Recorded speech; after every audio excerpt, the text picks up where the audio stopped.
if I borrow, let me see, I got Mr. Zuboff. So let's say I'm walking down the street and Pete Zuboff attacks me out of nowhere. No, but I'm here. Now, sometimes he might be able to get this grip from the front and just be like he's going to yank me off somewhere. But often if this is, a self-defense type circumstance, it'll be from behind. Either way, I've got cool counters. We're going to talk about this particular defense. If I'm here, and he's got a nice anchor like this at the top of my head, if I remain standing kind of the way I am now and he gives me one of those, I'm going to be straight on my back. I mean, whether I'm, I have the grace bouncing or not, I'm going to be going down. So I need to make sure I lower my base and I establish some semblance of balance. In addition, if I just yank this up and over, number one, I'm still standing, so I'm still going to get pulled. Number two, I'm probably going to take out, if I even do get his hand free, I'm probably going to take out like the entire top of my head of hair, which I prefer not to do. I spend a lot on conditioner, those of you guys. Not at all. Bar of soap. Anyway, so I'm here. 1, 2. I'm going to lower my base.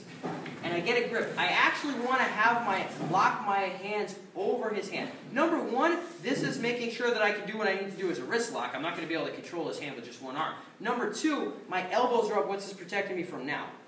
Hypothetically, if he's like, boom, he really wants to be able to knock me out from here. So I'm being wary of the threats. 1 and 2. I lower my base. As I do so, I'm squeezing down into the top of my head, almost like I'm trying to juice an orange. So I'm really...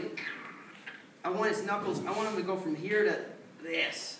Really squeezing. That's going to loosen his grip. If I pull straight out, his grip stays exactly where it is. If I flatten, those fingers have to open up because he's getting crushed by the skull. So I lower and I come to here. Yeah, I get a little bit of that finger cracking action. I'll try to do next time. Now what I'm going to do is it doesn't matter which side I step to. There's variations on either angle. I don't know which way his thumb is grabbing me if he just grabs with one, so I'm going to back step. Here, maintaining this grip.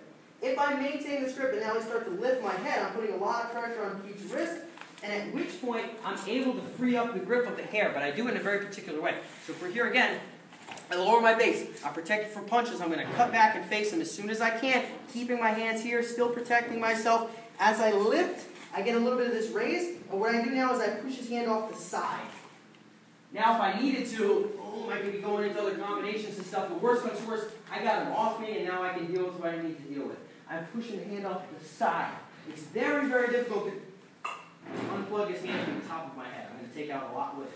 I'd rather not do that, and it's much harder to do. But if he's got a grip and I can flatten those knuckles out off the side, I'm going to slip out of his grip a lot easier, a lot safer. I go into what I need to get into. So one more time. I'm here. He establishes his grip. I squeeze the grapefruit. I lower my level. At the same time, I have my hands up. My elbows protecting me. Back step. Lift up on my head, get a little bit of this wrist pressure. Even if he's facing me, go ahead. Face me with your hip. Yeah, this is going to be a tough situation for him. If he's trying to throw punches, I've clearly got knee strikes and all kinds of stuff I could be doing. He's probably thinking about his wrist, at which point I throw it off to an angle. I can go this way, I can go this way, it doesn't matter. I just can't pull it straight out and hope that it's going to work. I'm crushing, I push off, and now I'm back to wherever I need to be. And we break from there. Okay, does that make sense? Cool.